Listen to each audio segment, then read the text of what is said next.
Eu quero convidar a igreja a abrir a palavra do Senhor no Evangelho de Lucas, capítulo 24. Lucas 24, nós vamos ler a partir do verso de número 13. Quero te convidar a abrir também a palavra ou acompanhar a leitura que faremos agora.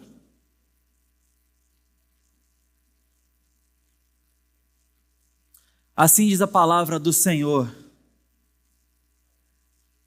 Naquele mesmo dia, 2 discípulos estavam indo para uma aldeia chamada Emaús, que ficava a uns 10 quilômetros de Jerusalém. E iam conversando a respeito de tudo o que tinha acontecido. Enquanto conversavam e discutiam, o próprio Jesus se aproximou e ia com eles. Porém, os olhos deles estavam como que impedidos de o reconhecer. Então ele lhes perguntou: o que é que vocês estão discutindo pelo caminho? E eles pararam entristecidos. Um, porém, chamado Cleopas, respondeu: será que você é o único que esteve em Jerusalém e não sabe o que aconteceu lá nesses últimos dias? Ele lhes perguntou: do que se trata? Eles explicaram: aquilo que aconteceu com Jesus, o Nazareno, que era profeta, poderoso em obras e palavras, diante de Deus e de todo o povo. E como os principais sacerdotes e as nossas autoridades o entregaram para ser condenado à morte e o crucificaram, nós esperávamos que fosse ele quem havia de redimir Israel. Mas depois de tudo isso, já estamos no 3º dia, desde que essas coisas aconteceram. É verdade também que algumas mulheres do nosso grupo nos surpreenderam. Indo de madrugada ao túmulo e não achando o corpo de Jesus, voltaram dizendo que tinham tido uma visão de anjos, os quais afirmaram que ele vive. De fato, alguns dos nossos foram ao túmulo e verificaram a exatidão do que as mulheres disseram, mas não o viram. Então ele lhes disse: como vocês são insensatos e demoram para crer em tudo que os profetas disseram. Não é verdade que o Cristo tinha de sofrer e entrar na sua glória? E começando por Moisés e todos os profetas, explicou-lhes o que constava a respeito dele em todas as Escrituras. Quando se aproximavam da aldeia para onde iam, ele fez menção de passar adiante, mas eles o convenceram a ficar, dizendo: fique conosco, porque é tarde e o dia já está chegando ao fim. E entrou para ficar com eles. E aconteceu que quando estavam na mesa, ele pegou o pão e o abençoou. Depois partiu o pão e deu a eles. Então os olhos deles se abriram e eles reconheceram Jesus. Mas ele desapareceu da presença deles. E disseram um ao outro: não é verdade que o coração nos ardia no peito quando ele nos falava pelo caminho, quando nos explicava as Escrituras? E na mesma hora, levantando-se, voltaram para Jerusalém, onde acharam reunidos 11, e outros com eles, os quais diziam: de fato o Senhor ressuscitou e apareceu a Simão. Então os dois contaram o que lhes tinha acontecido no caminho e como tinham reconhecido o Senhor no partir do pão. Esta é a palavra de Deus. Bendito Senhor, nessa hora pedimos que o Senhor nos encontre e nos ache disponíveis para a tua voz, atentos à tua instrução. Fala conosco, orienta-nos o coração, trata-nos e molda em nós a fé, edifica em nós a esperança. Que a tua palavra, que não volta vazia, encontre lugar no nosso coração. Amém. Em nome de Jesus. Eu acredito que essa é uma das cenas mais melancólicas envolvendo a ressurreição. O cenário é completamente apropriado para o sentimento desses dois personagens. Um sol poente, uma caminhada arrastada, dois homens entristecidos, cabisbaixos, certamente demorando naquela jornada, sem pressa, como quem não tem para onde ir, a não ser voltar para casa, mas talvez como quem volta atrás. É isso que a frustração faz com a gente. Vontade de voltar atrás. Afinal de contas, parece que tempo foi perdido e vida foi desperdiçada. Eu acredito que uma boa condução para nós nesse primeiro momento, ao entrarmos naquele caminho com esses dois discípulos, é ouvir as palavras de um poeta melancólico também, que talvez, acredito eu, traduza muito dessa situação. Eu menciono Álvaro de Campos. O que há em mim é sobretudo cansaço. Não disso, nem daquilo, nem sequer de tudo ou de nada. Cansaço assim mesmo, ele mesmo. Cansaço. A subtileza das sensações inúteis, as paixões violentas por coisa nenhuma, os amores intensos por o suposto em alguém, essas coisas todas, essas e o que falta nelas eternamente. Tudo isso faz um cansaço. Esse cansaço. Há sem dúvida quem ama o infinito. Há sem dúvida quem deseja o impossível. Há sem dúvida quem não queira nada. 3 tipos de idealistas, eu nenhum deles. Porque eu amo infinitamente o finito. Porque eu desejo impossivelmente o possível. Porque quero tudo, ou um pouco mais, se puder ser, ou até mesmo se não puder. E o resultado, para eles a vida vivida ou sonhada, para eles o sonho sonhado ou vivido, para eles a medida entre tudo e nada, isto para mim só um grande, um profundo, e há com que felicidade infecundo cansaço, um supremíssimo cansaço, íssimo cansaço. Fiquei cansado só de pensar. Parece exagero do poeta, né? Mas talvez há quem nesse momento se identifique com uma alma cansada. Há quem diga, e até com pesquisas, que não tivemos uma geração aparentemente tão letárgica, tão apática, tão precocemente exausta como essa. Os diagnósticos de ansiedade cada vez chegam mais cedo, de estresse cada vez mais perto da infância. É contundente chamar a nossa geração de geração ansiosa. E eu estou mencionando esses vieses, porque cansaço é muito mais complexo do que aquilo que se tem depois de um dia bem trabalhado, depois de esforço empenhado. Cansaço tem muito mais a ver com o coração do que braços. É fato que no cabo da enxada ou no trabalho intelectual há cansaço no final do dia, que pede uma boa poltrona, um jogar-se no sofá, uma meia luz que nos acolha em casa, um não fazer nada, um navegar na internet, um viajar por uma série qualquer. Mas infelizmente, não existe só esse tipo de bom cansaço. E talvez o Álvaro não seja exagerado quando fala de forma tão elusiva, introspectiva, de um cansaço íntimo.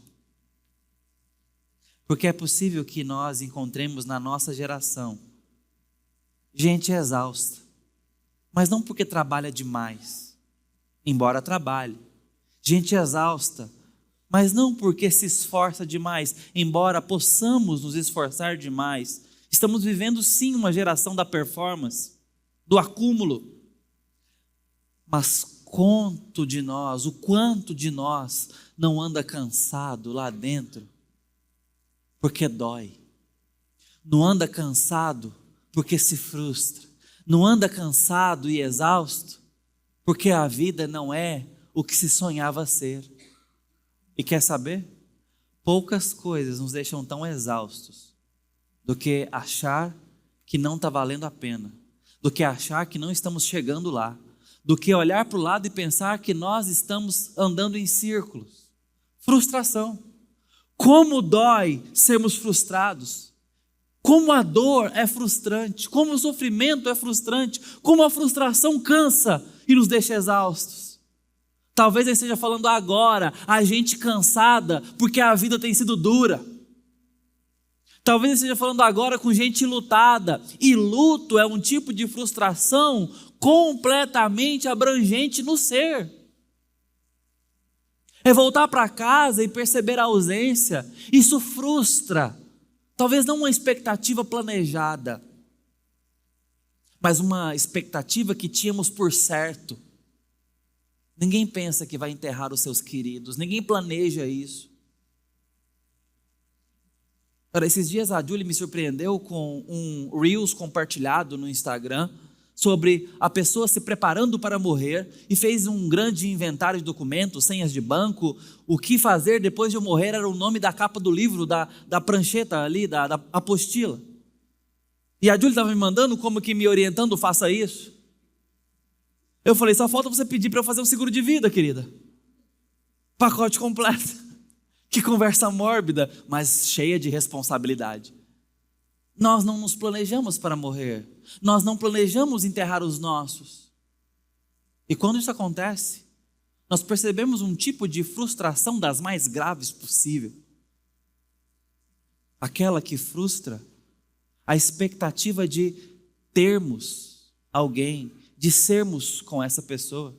E é por isso que o luto e a dor nos desorienta tanto. Frustração. Da mais pura e visceral possível, frustração.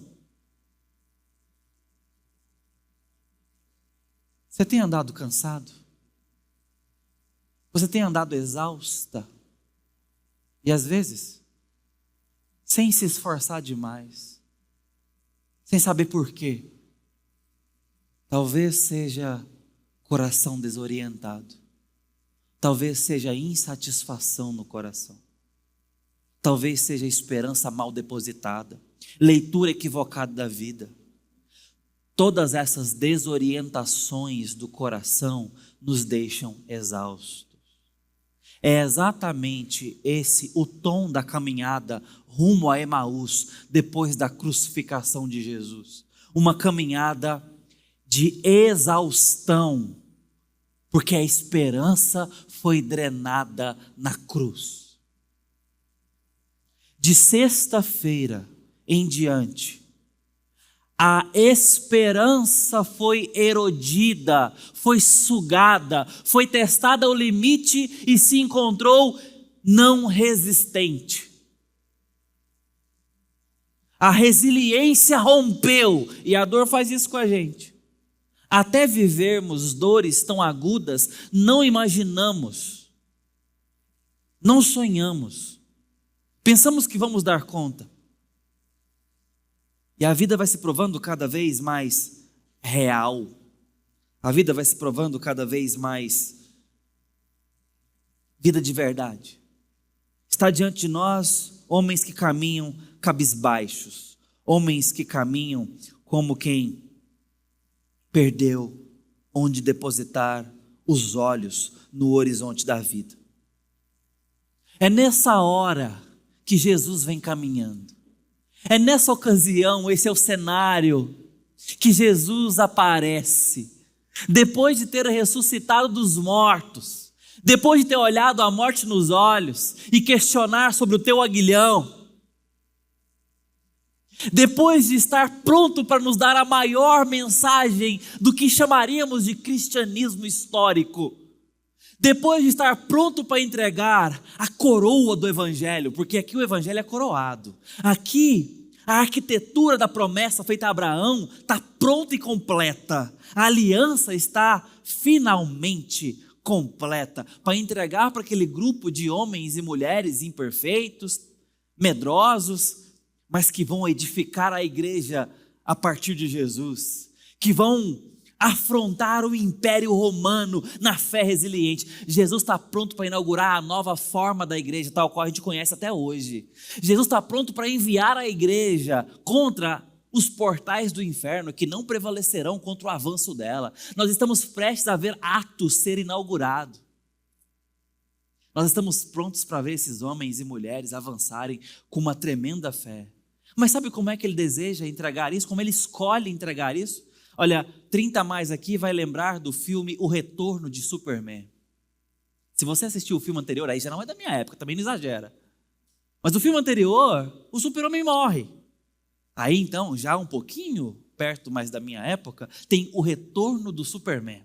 E o Retorno do Superman acontece da forma mais natural que se espera, de um Salvador chegar no planeta Terra depois de enfrentar a morte.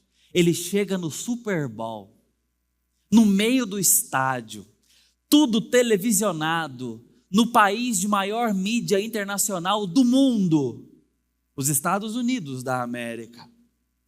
Pelo menos a representação disso em metrópoles. Faz todo sentido. Você quer fazer um anúncio de escala global? No mínimo as Olimpíadas? Tá. Pelo menos a Copa do Mundo vai de futebol? Bom, Jesus não pensa assim. Jesus vai se encontrar com 2 discípulos de fé moribunda e quer falar-lhes ao coração. Jesus não chega com espetáculo, chega com perguntas e tem meras palavras para entregar.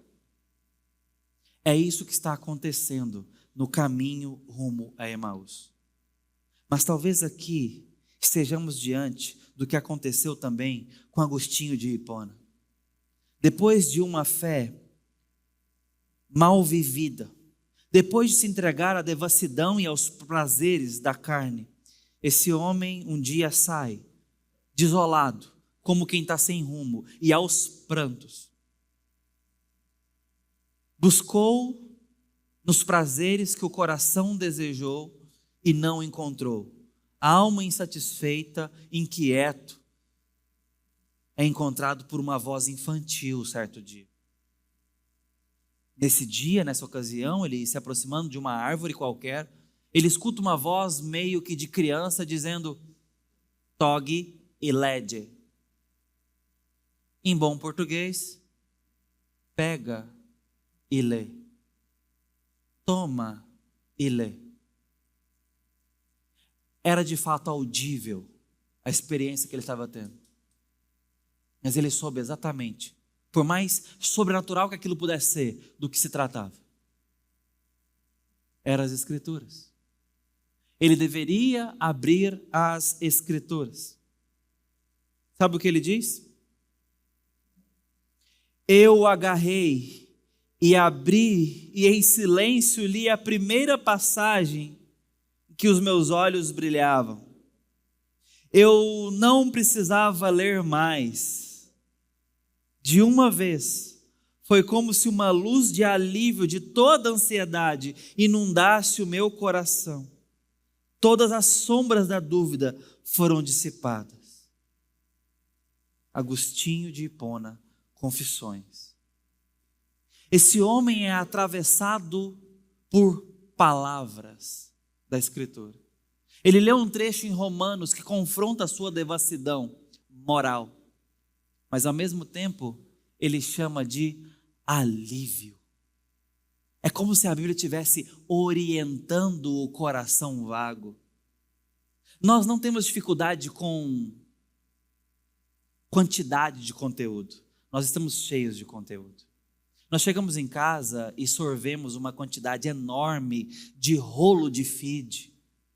Noutra geração, era horas de horário nobre na televisão, de noticiário, de novela. Noutra geração, de revistas, jornais. Nunca foi problema termos informação, nunca foi problema a quantidade do acesso, nunca foi problema a quantidade, o volume do que sorvemos. O problema é o que fica.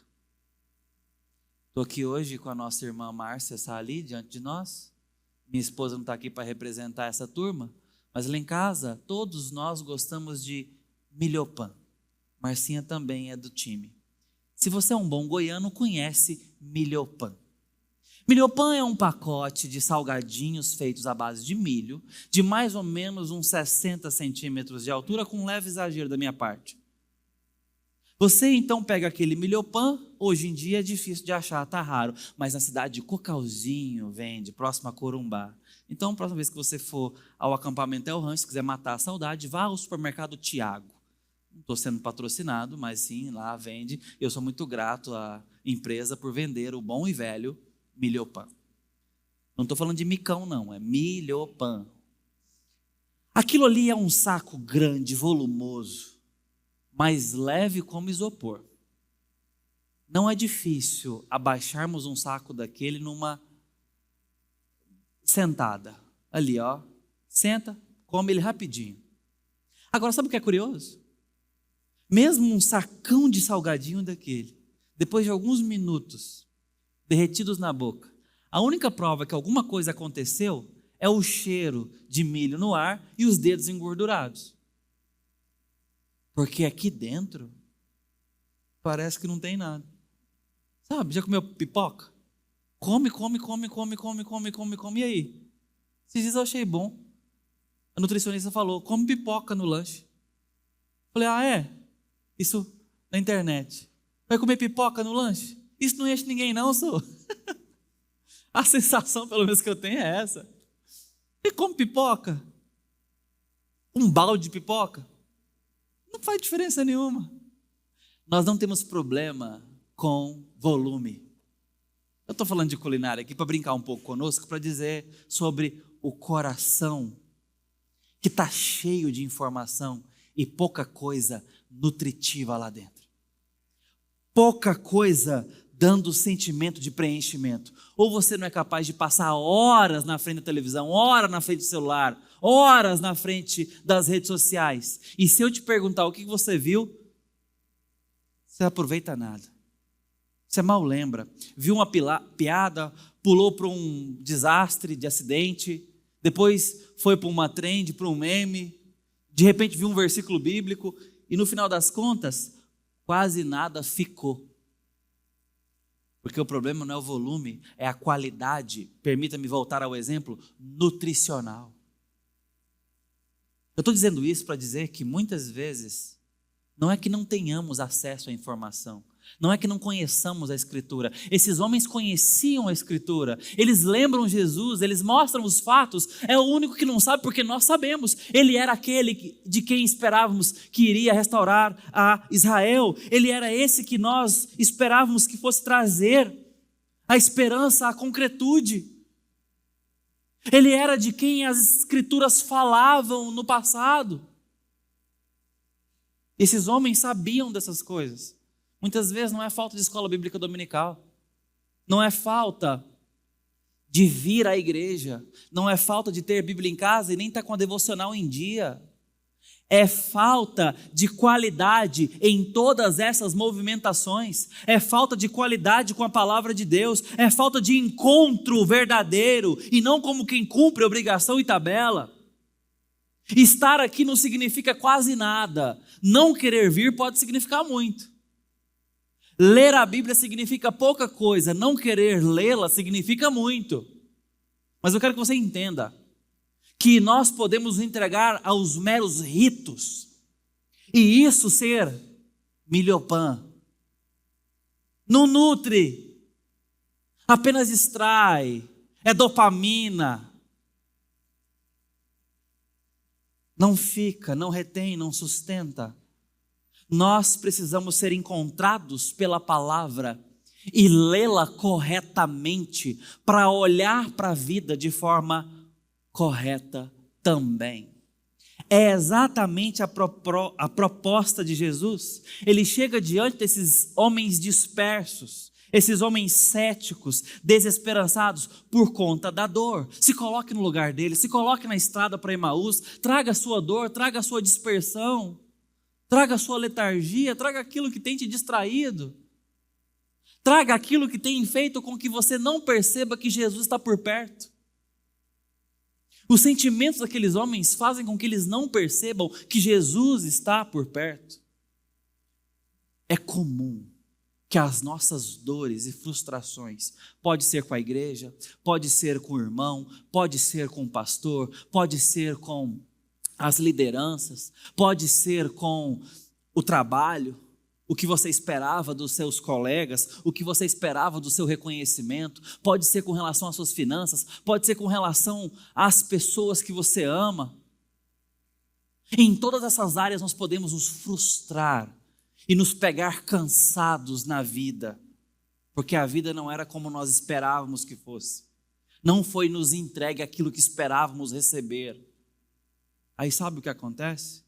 Nessas horas, a nossa frustração faz com que a gente enxergue a vida com olhos da dor. E os olhos da dor, muitas vezes, recorrentemente, nos faz não perceber que Jesus está por perto. Ou não é verdade que no luto perguntamos onde está Deus? Ou não é verdade que no desastre perguntamos cadê Deus? Ou não é verdade que na hora da frustração você pergunta até quando, Senhor? Não era assim a oração do salmista? Por vezes o salmista orou perguntando, não te esqueças, não te demores, porque a sensação que o meu coração está tendo é que o Senhor partiu e me deixou para trás. A sensação que eu tenho é que o Senhor se esqueceu de mim aqui. A dor faz isso com a gente. Esses homens estão caminhando e não percebem que Cristo está andando vivo, falando. Já imaginou? Aquele que eles viram crucificado, sangrando, está andando do lado deles, falando, aqueles por quem eles estavam chorando, está respirando do lado, puxando conversa, e eles não percebem. É fato que estavam como que impedidos, mas o contexto aqui importa para nós de forma muito significativa. A dor permite que nós nos distraiamos, tiremos os olhos do alvo. O que tem te distraído, querido irmão? O que tem feito você olhar para o lado e não olhar para Cristo, e não percebê-lo? Às vezes são as razões que nos deveriam fazer mais depender dele, entende? Mas às vezes elas que nos afastam dele. E aqui Jesus vai ao encontro deles.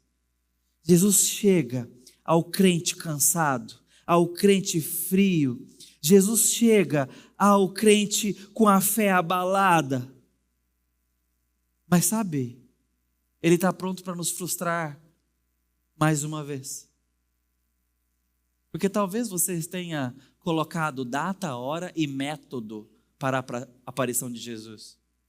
Ora, foi no início do meu discipulado que eu encontrei um crente presbiteriano por demais supersticioso e dados a vertentes do evangelicalismo que eu não quero nominar aqui para não parecer implicante. Mas ele falou que ia ao monte orar.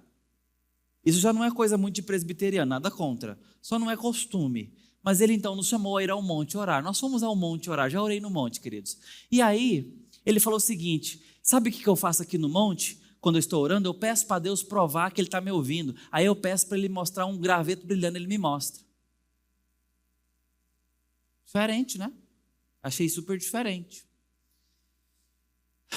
É só um desabafo. Mas, muitas ocorrências da nossa espiritualidade, pode até não pedir graveto brilhando, pode até não pedir estrela cadente para provar, pode até não fazer como o Gideão fez com o algodão molhado e algodão seco, para provar que era vontade de Deus. Nós até podemos não fazer esse lançamento de sorte tal como os marinheiros fizeram com relação a Jonas, mas ao mesmo tempo, da mesma forma e com o mesmo interesse, colocamos condições para ver Deus, para a manifestação de Deus e para confiar na sua palavra. Porque Jesus está pronto para frustrar a abordagem desses irmãos. Sabe como é que ele chega? Não é voando, não é com um exército celestial de anjos, não tem fogo, não tem luz, não tem graveto. Jesus chega com palavras. E aqui está o caminho das pedras do cristão. Palavra, palavras, texto. E quer saber? Preste muita atenção no que eu vou dizer, e aqui eu mostro o que é que fazemos no evangelicalismo, às vezes em graveto brilhando, mas principalmente dessa forma, quando eu quero nova revelação, quando eu quero palavras diferentes, porque as antigas não servem, as antigas é só memória, as antigas não têm poder. Eu preciso de uma palavra de Deus para mim. Eu preciso descobrir a vontade de Deus para mim. Eu quero saber os planos de Deus para mim.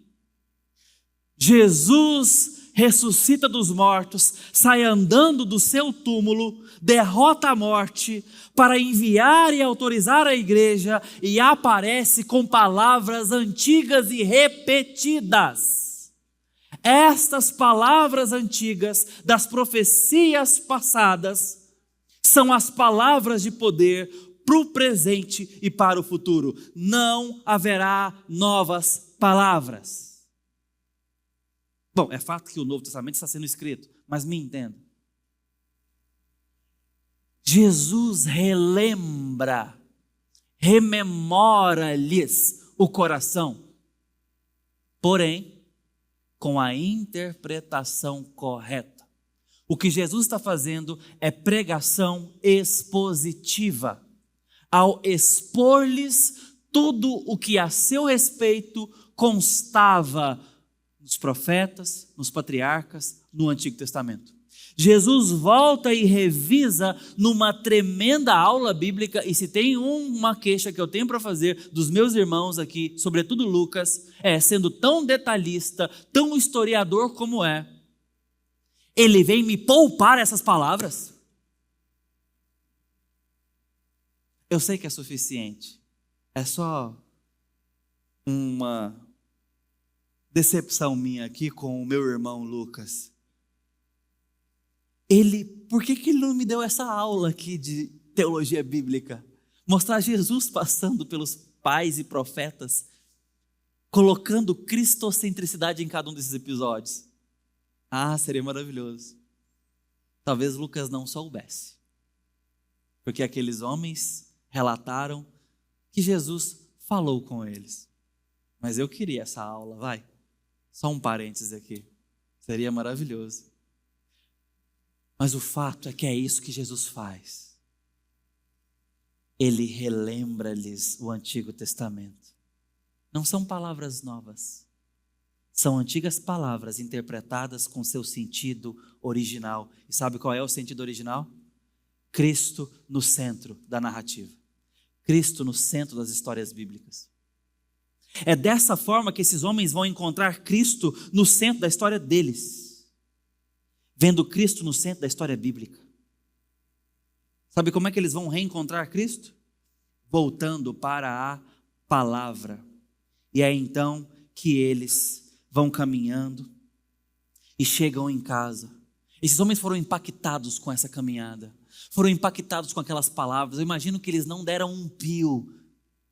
E ouviram, e ouviram, e ouviram. E eu consigo ver aquelas lágrimas sendo secadas no caminho. E o coração deles começa a pegar fogo, porque eles estão sendo atravessados pela palavra de Deus, lembrada-lhes no coração. E eles não conseguem mandar aquele homem embora. Diz: fica mais um pouco. Olha, o dia já está acabando, vamos tomar uma ceia. E Jesus aceita. Eles pedem para Jesus ficar, depois de terem ouvido a palavra. Quantos de nós não acessa a palavra com pressa, como quem não se assenta com Jesus? Isso é prática de quem não está ouvindo Jesus. É prática de quem não está entendendo que está sentado com Ele.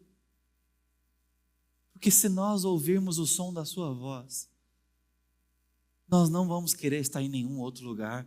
Vamos querer pelo menos mais um pouco da presença dEle. É por sermos pobres e fracos na presença de Deus que temos estado cada vez mais querendo a presença de Jesus. Talvez você já se esqueceu de como é estar sentado com Jesus. Eu quero te encorajar nessa noite. Ouça a palavra de Deus. Leia a palavra de Deus até encontrar Cristo, até ouvir Cristo, para que você passe a desejar: Jesus, senta comigo, fica mais um pouco. Intimidade, irmãos. Jesus se retirava para estar com o Pai. Estar com o Pai. Presença. Ora, o que é leitura bíblica e oração senão isso? Encontro. A vida foi criada para ser assim. Deus se encontrava com Adão todos os dias, encontro, e lhe falava ao coração. E Jesus nos ordena que oremos e tenhamos alegria na sua palavra. Encontro. Esses homens entendem que precisam mais da palavra, e mesmo sem saber quem era aquele homem, reconhecem tanto Jesus ali, que pedem: fica mais um pouco. Jesus se assenta e parte o pão. Nessa hora, eles reconheceram o gesto. Só podia ser Ele. E sabe o que Jesus faz imediatamente? Mais uma frustração. Some. Mas todas essas frustrações são maravilhosas para nossa esperança e responsabilidade concreta. Sabe por quê? Porque esses homens não precisam da presença física de Jesus. A igreja não se sustentará pela presença física de Jesus. A igreja se sustentará, se edificará pela palavra de Cristo e pelo encontro com Cristo nela. Ele pode sumir.